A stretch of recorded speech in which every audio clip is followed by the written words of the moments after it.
Hi, today I've heard of me TCL 405 and I'll show you how to find and manage sound settings on this device. So first we should open the settings application and then tap to the sounds and vibration section. Here we'll see the volume panels, ring notification, media and alarm volume panels.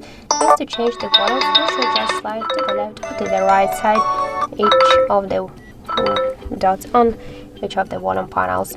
Here we got the silent mode switcher. We could activate it or to turn it off, and when silent mode is activated, our ringtones and notifications they will be muted.